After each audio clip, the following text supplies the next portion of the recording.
Going into politics and conversation, if you will.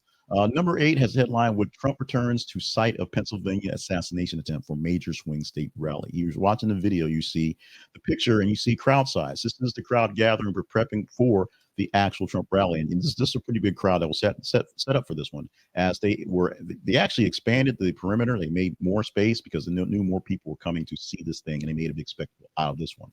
So give him his props for crowd size on this one.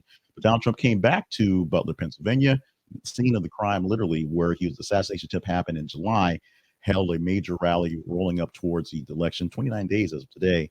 Location had a lot of extra security and extra upgrades because of last time. And Trump used the event to organize his folks and energize the crowd in a crucial swing state. Now, it did have some bits of somberness to it, but then it went to a regular old crazy Trump rally where he called I believe he called Biden, he thought was mentally impaired, still smarter than Harris, and on things like that. No talk about the dogs and the cats, I don't believe, but it was a pretty big rally for Donald Trump, going back to the scene and doing what he can to put people out as we prepare for voting in the election coming in 29 days.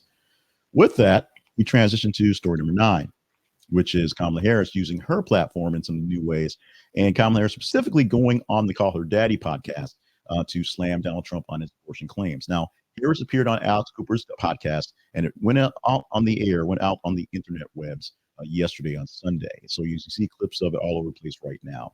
She discussed pertinent issues in the upcoming election, which were particularly voted towards women. Now, Harris basically Cooper told Harris at the beginning of the podcast, she had a big list of things to talk about, just the whole wide range of stuff for the election.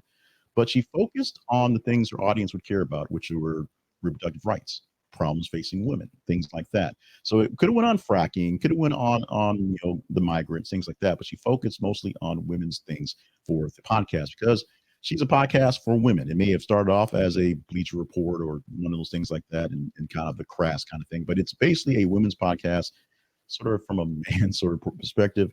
And she did not hold back on Kamala Harris. She gave her what she gave her, and Kamala Harris gave back, and so it's a pretty good exchange. Harris will also be on the Late Show with Stephen Colbert sometime this week as well. She's doing some other newer type reflective audience and stuff to try to get out there and show that she's hip, she's cool, she can be a part of the new stuff. Now, the way people are reaching folks, of course, one thing that did sort of stand out in this podcast in particular was backlash against Alex Cooper. Basically, the audience that she has, are calling it propaganda, calling it fake, calling it, her just trying to sell Kamala Harris. Where when Donald Trump goes on to a podcast, which is usually guy based and just sort of, testosterone and things like that, or severely right wing, everybody hails that host as, a genius for talking to a guy like Trump. Cooper got jeers for talking to a lady like Harris. Your mileage may vary on those.